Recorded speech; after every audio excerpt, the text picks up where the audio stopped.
Welcome to Trinity Radio. I'm so excited that you're here. You found the Christian channel that loves atheists. Right from the jump, I want to say a couple of things that about the sort of video you're watching right now. One in which I'm commenting on the thoughts of a particular individual who is sharing his own experience, which seems to be none of my business anyway, right? Maybe I'm just being opportunistic in an inappropriate way to take that sort of content and make a reaction video. Some may conclude that I'm just trying to give simplistic answers to complex issues in order to dismiss the more nuanced thoughts of a real person, reducing him to a means toward my own goals. I've said many times that I'm a mythical beast, the term for fans of Rhett and Link's show on YouTube. I haven't watched as much in the past couple of years because in my family, our schedules and the content we watch together has just naturally evolved. But I still love the type of content Rhett and Link make, and I'm still a fan, even if a more casual one than I used to be. This is why I initially wanted to react to their deconversion, deconversion stories. Their story meant something to me because I consumed their content and found admirable qualities in them. And by the way, I still very much do see those qualities in them.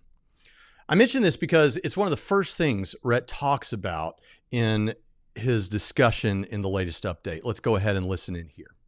I approach these, the first one and the second one and now the third one, I approach these with a certain amount of trepidation because what I have found is many of the things that I say during these podcasts are then soundbited across the internet through multiple platforms for people by people who agree with me and people who don't agree with me.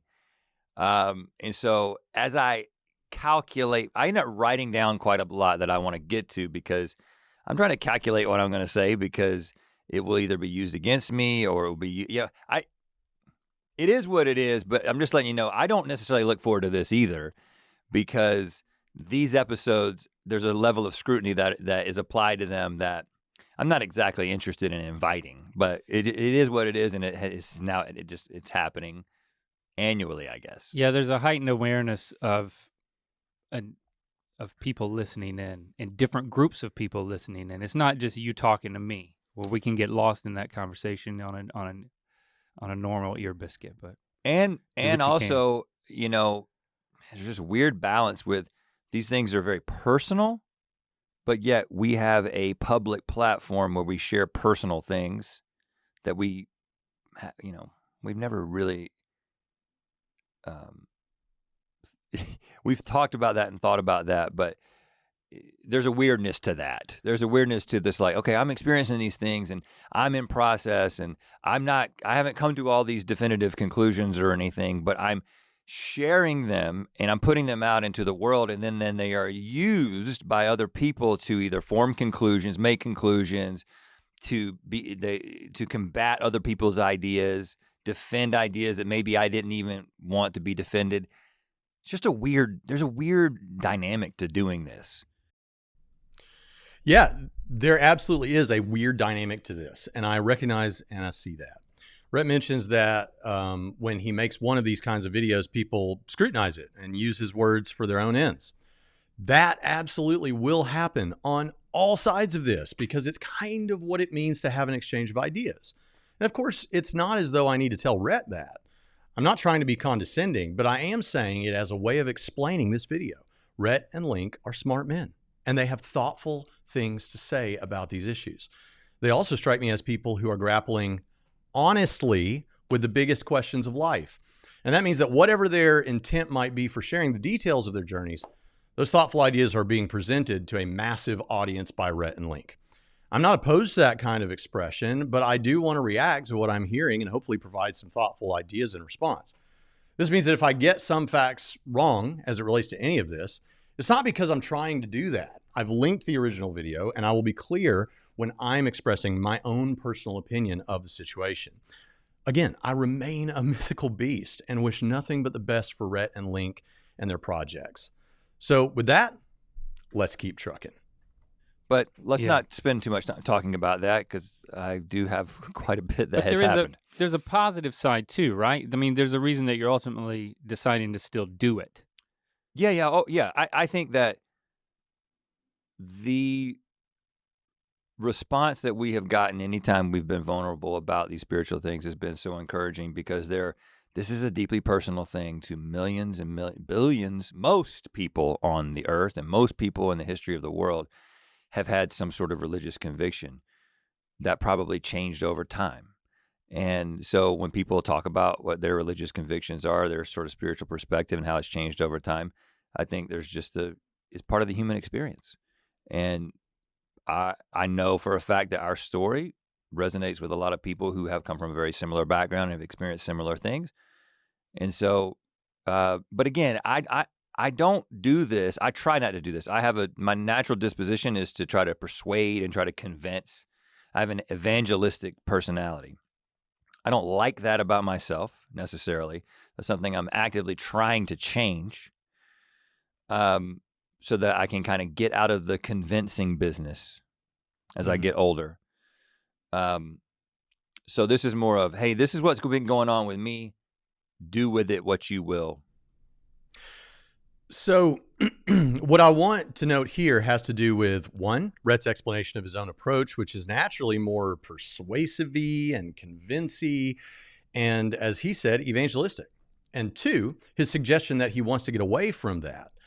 Well, as for that approach, maybe he doesn't want to embody that sort of thinking for whatever reason, but it's not clear to me why one should, in principle, not wish to convince people of things you think are good and true.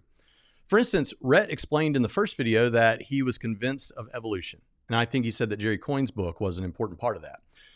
So since Rhett thinks some particular kind of evolution is true, in part on the basis of voices like Jerry Coyne, it seems that it's incredibly helpful that some people, at least, are evangelistic for their positions, to use the terminology that Rhett uses. And second, whether a particular person should be trying to convince anyone of anything or not, we often do end up persuading and convincing people of things anyway, by what we say and by what we do. And that is especially true when your platform is as big as ear biscuits. That means that the persuasion is happening and the convincing is occurring from Rhett and Link toward the audience. And so regardless of what one wishes to achieve by talking about what persuaded them personally, they will still end up persuading others with the ideas that persuaded them. Therefore, others who think they have thoughtful and true responses to those ideas, like myself, may feel a strong impulse to respond to those ideas. That is, when ideas are publicly shared that challenge Orthodox Christianity, Christians might feel a strong impulse to respond to those unchristian ideas despite, and this is important, not intending any disrespect to Rhett and Link personally. That's where I sit with this. I love these guys. I really do. And the feelings they've had are ones I also have had. I resonate with a lot of what they say here. I do. So let's move forward with those caveats in mind and hear what else they have to say. At the end of last year, the end of 2021, I actually told my wife, I said, I kind of feel like I don't have a huge appetite for spiritual things right now. Like I just don't, maybe that's just not going to be me. Fast forward to the beginning of this year, so literally just a few weeks ago, and I'm ordering a Bible on Amazon. Okay. So just okay. Just to give you a little preview. Now that I didn't have a Bible. The Amazon Bible. Is it Jeff Bezos, like red line edition? What's that Amazon, what's the Ben Franklin Bible? No, what's the Amazon brand for like batteries? What, I don't know. What do you call the batteries that you can get? Kirkland. That's the no, there's Walmart like, you don't version. get the Amazon batteries? Amazon Basics? Yeah, I got the Amazon Basics Bible. No, you didn't. No, you'll understand why I got a Bible. I already had plenty of Bibles, but why I got a specific Bible. Okay. Okay, so now I really just included this because, well, it's funny, first of all, but also for continuity of the story. Rhett bought a Bible on Amazon, and as we're going to find out and comment on more in a bit, he plans to read through the whole Bible, but with a different approach. Now, I have to say, I'm glad that's where we are. I mean, I wish we had never gotten to this point, but then I can't see the road ahead and how God might use all of this. But all that said, I'm glad that this is happening. And since I am late to this video came out, I think sometime back, I don't know if it happened or is happening or did happen or not. Now, atheists will sometimes say the best way to make someone an atheist is to have them read the Bible, which doesn't work anyway logically, because even if the whole Bible were false, it wouldn't get you atheism. But in any case, despite the atheist sometimes claiming that, I think it's good. I think it's a good thing when someone in his spot goes to the Bible. So let's keep trucking. And it has been characterized more as realization rather than revelation, right? So I make that distinction that these are more realizations than revelations, because revelation is something that feels like you're getting something from somewhere else, like you're literally like getting something revealed to you by God, you know? And it hasn't been anything on that level. It's more like epiphanies, like, oh, never thought about that, but that applies to something that I can only describe as spirituality. I know that's pretty amorphous, but I have stopped short of going too deep into anything, right? Because the more structured and systematic a spiritual system gets, the more suspect I become of it, right? So take, for instance, you know, we live in Los Angeles. So we're in Southern California, where if there is a religion of this region, it is New Ageism in general, right? People who buy crystals because they think that the crystals have specific spiritual powers or whatever, and bring certain, you know, like there's literally like a metaphysical power to these crystals. Like you leave it in the moonlight to charge it with energy, right? Mm-hmm. Lots of people, as you can imagine, here on the West Coast believe this. You might trip on a curb and land in a crystal shop. Yeah. Now, I don't believe that is true. Like, it might be, but in many ways, it begins to resemble the same sort of like metaphysical convictions about things that you can't really be sure about, that I ran away from when it comes to fundamentalist Christianity or conservative Christianity. Yeah. And so I'm just really suspect of systems. So I'm not about to become like, hey, I'm the new age guy and I've got this crystal around my neck that's giving me this spirit of clarity. Again, I'm not saying definitively that that's not true, because what I am saying is that I can't believe that. I am incapable of believing that, because there's something about me that makes me incapable of buying into something that it feels like you've taken a bridge too far. Like you got up to a certain place, like you followed rationality and logic to a certain place, and then you had to make a big jump into some metaphysical reality. And when you make that jump, I'm kind of like, cool. If that's good for you, that's great. But I don't believe I can go there with you, because there's just something built into me that causes me to, I get up against this wall and I'm like, I can't go there. Even if it seems fun, I can't do that. I can't go there. He says he gets suspicious when systems get too complex. Well, one, the more propositions a group makes about something, anything, the more complex the defense of that thing will have to be. Because for each new proposition, you're making a claim. And now you have the burden of proof to demonstrate the truth of that claim. So one, that's just a good and natural realization about logic, really. But two, let's not be suspicious of the very existence of at least one complex set of religious propositions. Why? Because if there is a God, I think we can all agree that if there is a God, God could easily have communicated that set of complex religious propositions to man at some point in some tradition, right? Now, this is no small matter, because I think I've had a realization of my own while thinking about this. And that is, many atheists will make statements that are more extreme, but similar in essence to what Rhett is saying, I think.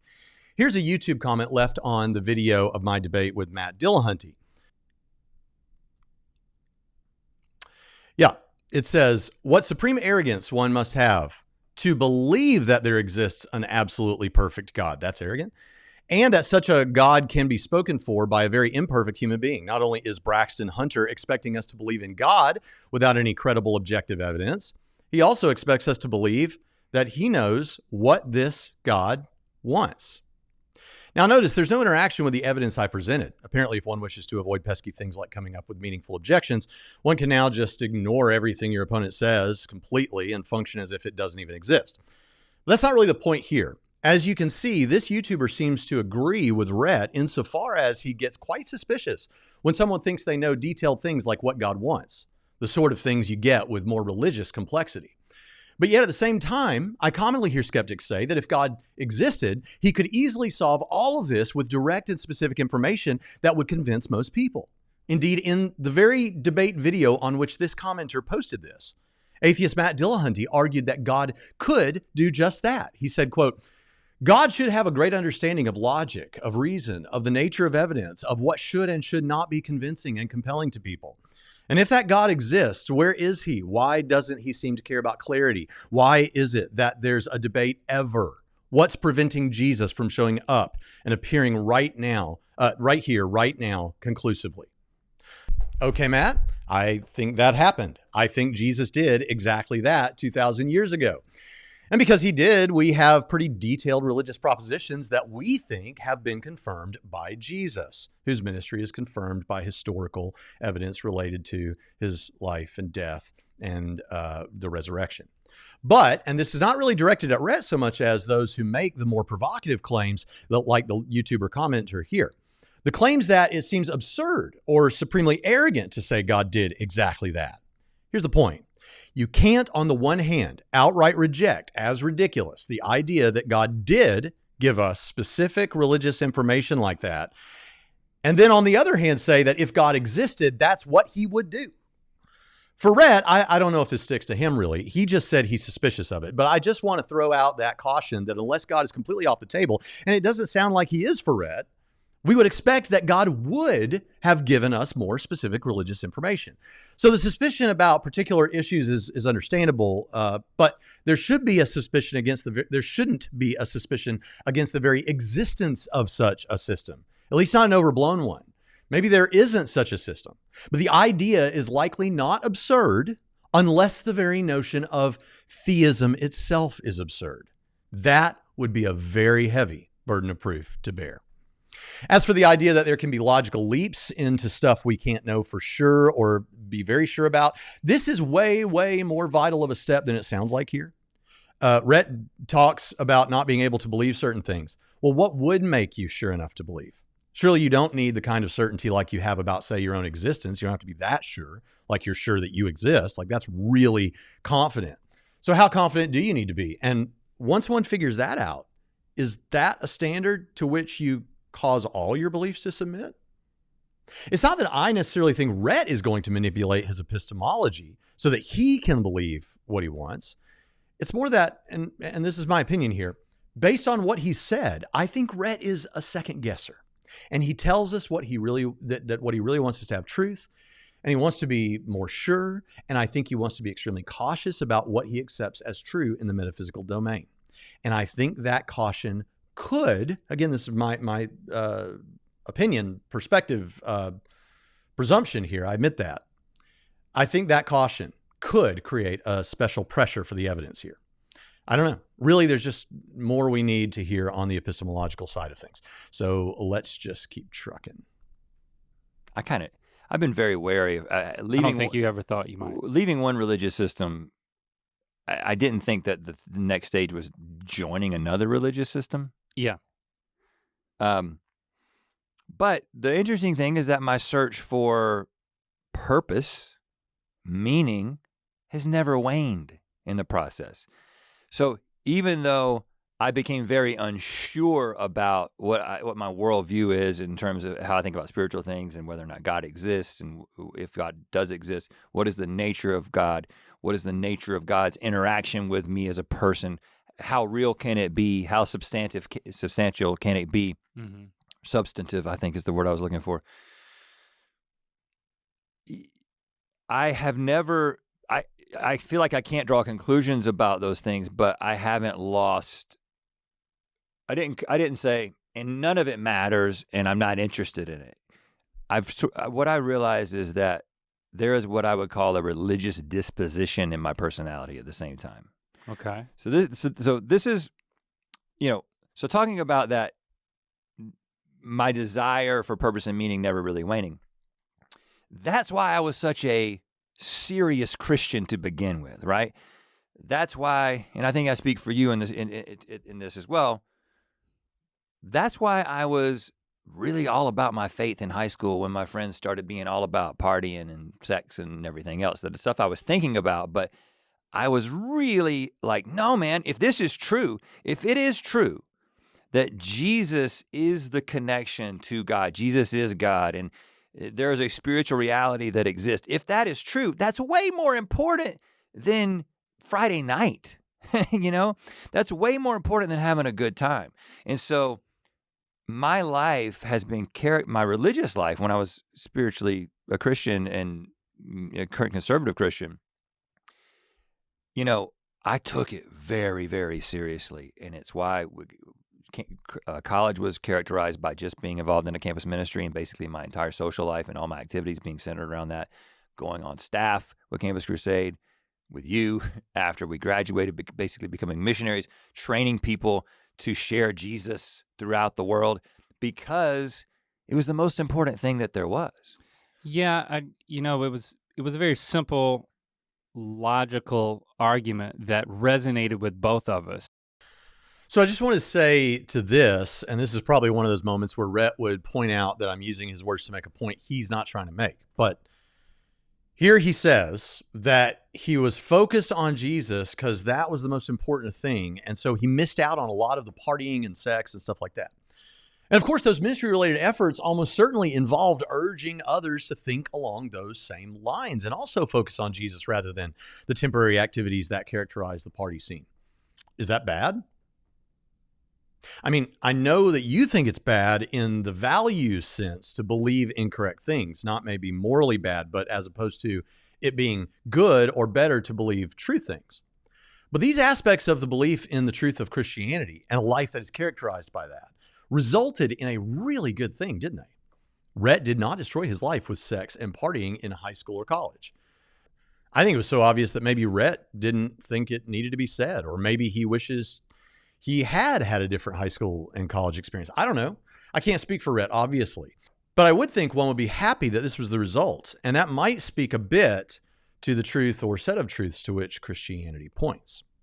Because I kept going back to the foundations, and I kept going back and be like, okay, I'm putting everything out. I'm leveraging so much on this. So much is rooted in this. If this is not true, so I would go back and I would try to make it true. And if I was introduced to new information that seemed like it couldn't fit, I would find a way for it to fit, or I would find a way to push it away. And it was this constant battle of reorganizing, rearranging my faith, relaying that foundation, making sure the foundation. I was like constantly inspecting the building of my faith and being like, oh, there's a little crack there. Let's replace those bricks, whatever. And then, of course, you know the story. I've already told that story. I got to a place where I could not. The foundation itself was made out of the wrong material, is what I thought. Mm-hmm. And I basically demolished the whole building. I deconstructed. That's where the whole idea comes from, right? You're tearing it down. But I've realized that there's been these two parallel, seemingly conflicting forces in my life for a really long time. And that is my relentless skepticism and then my persistent desire for ultimate meaning. Those two things just refuse to die. I think that's really important to notice that on the one hand, there's cynicism or skepticism, and on the other hand, there is this desire for ultimate meaning, or belief, perhaps, as we're going to see that there is ultimate meaning. Now, this process of inspecting one's worldview and accommodating for new or conflicting information is a normal thing that happens in everyone's worldview. It's a theoretical accommodation. If you become aware that you have two or more things in your worldview that seem to contradict, you have to either augment things, theoretical accommodation, or remain in a sort of cognitive dissonance in which you affirm seemingly opposed things. And people interested in truth, the way that Rhett is, don't like the feeling that cognitive dissonance produces for obvious reasons. So say Bob forms a longstanding belief that police officers are all trustworthy, moral, admirable, and noble. And then Bob develops another belief in addition to that one, without even realizing it, that at least one police officer is not those things. He's not trustworthy or admirable. He's a bad cop. Perhaps Bob was recently treated unjustly by a police officer. After this experience, perhaps Bob will thoughtfully reflect on all of this and notice that his belief that police were all represented by these good qualities sits incoherently with his other belief that one cop was a bad cop. So what does Bob do? He accommodates for this new belief but augments his beliefs such that now maybe he believes only one cop lacks these good qualities. Maybe all the other cops are good. Maybe he supposes or confirms that this has happened before, and with other people no less. So he augments things such that now he concludes that most police have the good qualities, or at least some of those qualities. But there are many bad cops, so to speak. And Rhett describes this process, I think, when he talks about the structure of his Christian worldview. He was doing theoretical accommodation, inspecting the building, changing things out, and that's totally normal and unavoidable and expected. We do this, we will always do this with things throughout our life. But, and I'll refer viewers to the first video I made about Rhett a couple of years ago and about Link. It's by the way, it's linked down in the description. From what Rhett has said so far, I think it sounds like he over-accommodated in his theoretical accommodation. For instance, he came to believe evolution is true and was so convinced that that resulted in doctrinal chaos for the foundations of Christian theology that he found it hard to maintain Christianity in the face of that. Of course, it wasn't that alone, but he does seem to mention it again in this video as the thing that kicked it all off. Yes, he grants that many Christians aren't concerned by this, and evolution doesn't knock Christianity out for them. But seriously, maybe that's because those Christians are just aware that reading Genesis 1 with a socio-cultural awareness of literary framework in mind doesn't necessarily result in the reading of Genesis that American evangelicals sometimes get broad brushed with. I have brothers who take a variety of positions on Genesis 1. But if one were to characterize that as compromising on the Bible in order to avoid an uncomfortable cognitive dissonance, I would just encourage such a person to get into the weeds on some of the current work on this. I don't agree with everything, but check out John Walton and others. Christianity is still fine with the quest for truth. Actually, Christianity encourages and embodies it because we're not afraid of the light of day. We're not afraid of the marketplace of ideas. Christianity will do just fine. You don't want to go off on the side of cynicism to the place where you're just like, this, none of this matters and there is no meaning in this, just full stop. That is a position you could come to. That's not a position that I want to come to, right? It doesn't sound appealing. It sounds depressing. And also it doesn't sound happy. And maybe this is not the rational me speaking, but it doesn't seem true to me either. Like my experience with the world is not that there is no meaning.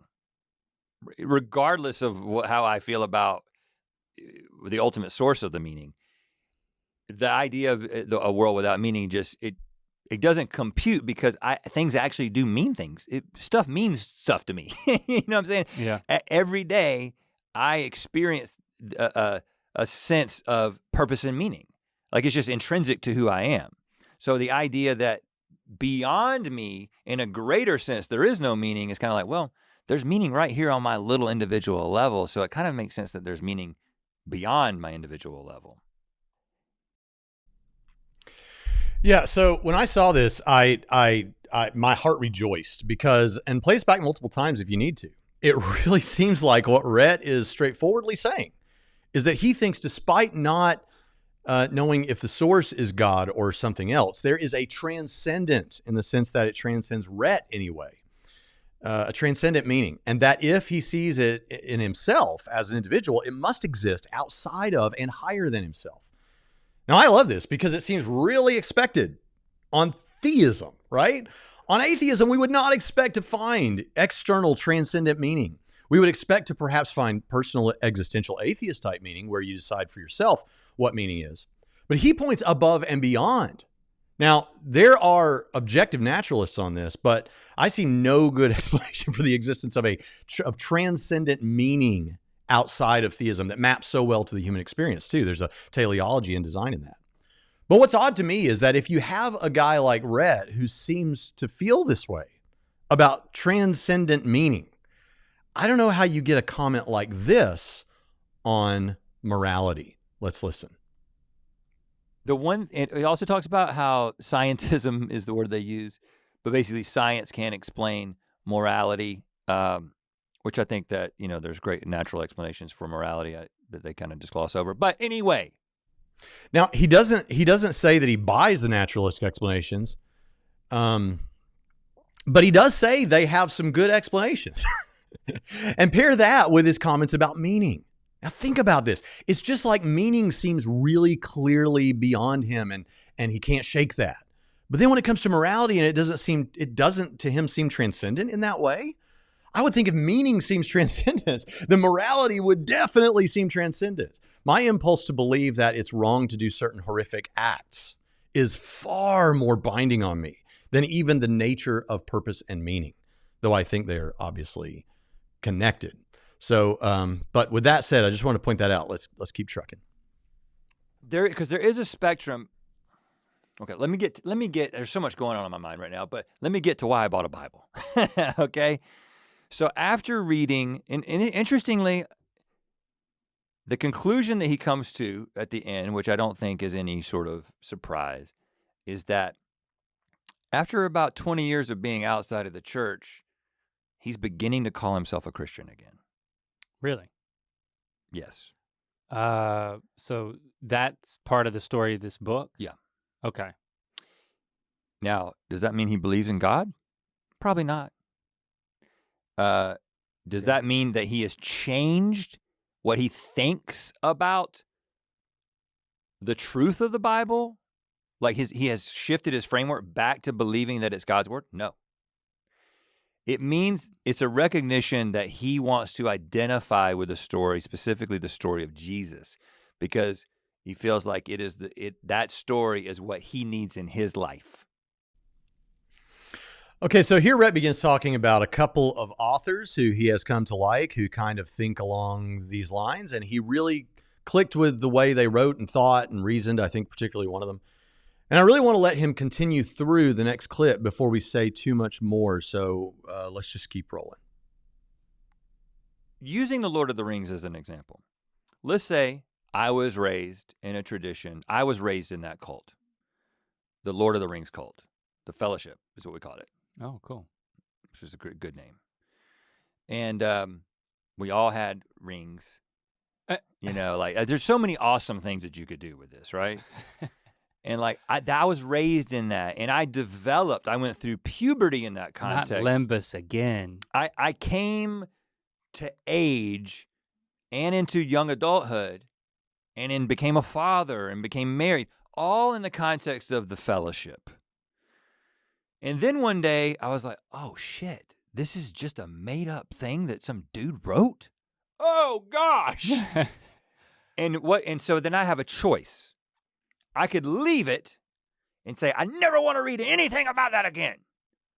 I don't even want to watch the movies. I don't even want to watch a movie with Elijah Wood in it. Mm-hmm.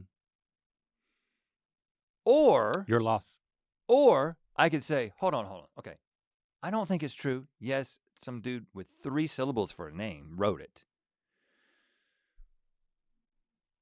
But you know what? It is the way it is. 4, really, if you include the T. It is why I am who I am. So can't I go back and read it again? Can I go back and read it again over and over again from a different perspective and not just be like, oh, Frodo's a real guy and I've got my own ring and but be like, why did he even write this like this? Like, why did he make these choices? Because my DNA has been probably literally impacted by being saturated with this. Yeah. So I'm going to go back and I'm not just going to abandon it. I want to go back and examine it in a new light with the new way that I think about this. That's why I got a study Bible. And I got the HarperCollins Study Bible, which is definitely not going to be recommended in your churches unless you go to maybe a mainline church. Yeah, so just clipping out here so that you'll notice that, okay, he's ordered a Bible, but it's a Bible that he thinks the study notes of it are going to kind of present things in a more critical way, not so accepting of everything, not necessarily from people who buy into evangelical Christianity. And he wants to read through that, and because the Bible has had such an impact, it's part of his DNA. It's made him who he is. And so it reflects him in a certain way, is what I'm taking him to say. And so if he wants to understand himself better and already go to a place where he's done a lot of thinking and there's a lot of ideas he's put on these stories, some of which perhaps may still be good ideas that he can still kind of take and teach his kids. And I don't know. But he's got this Bible. He's going to go through the Bible. He's going to read the whole thing. But he's going to do this not presuming the truth of it or that it's God's word in some way. We'll come now to the last clip that we're going to look at.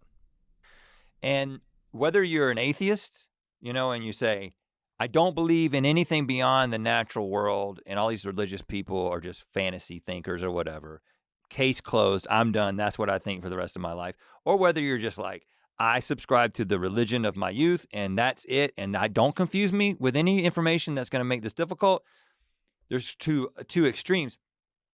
He's basically saying, don't settle your accounts with reality. And the way that he's doing that is by leaning into the story of Jesus and saying, listen, I'm not trying to say that this isn't true or is it true. I'm letting its meaning permeate me as I study it, as I read it. You know what? If there's a God, maybe a God will work through that. I'm sure there are Christians out there who'll be like, well, at least he's reading the Bible again. God can work through that. And maybe they're right. I'm not trying to say that they're not. I'll be that guy. At least Rhett's reading the Bible and God can work through that. You might expect me to say that I don't think this is the right approach.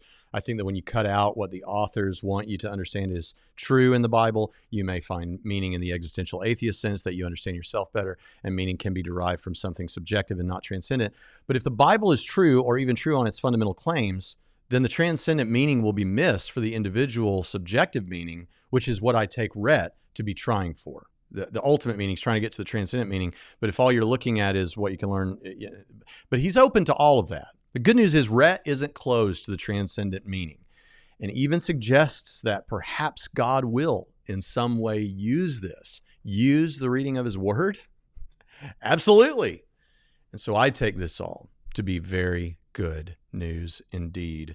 Could be better, but I take it to be good news because he's in the Bible. Now, and taking it seriously, the next episode, we're going to talk about Link's story of deconstruction and deconversion and where it sits 2 years after. I guess now it's 2.5 years after. And so here's what we're going to do. In the next video, it will be an interview with me and my pastor talking about what Rhett and Link said in Link's video. And the reason we did it that way is because Link talks a lot about the mental health side of this. And I just thought it would be good to bring in someone who has a pastoral eye for those kind of things and see what he has to say. We already did the interview. It's fantastic. You need to see it. So make sure you check that out tomorrow. And Rhett and Link, if you happen to see this, well, I'll tell you, I'd love to talk to you. I've said this every time. I'll say it again now. I'd love to talk to you privately or publicly about this. And to the rest of you, I'll see you next time on Trinity Radio.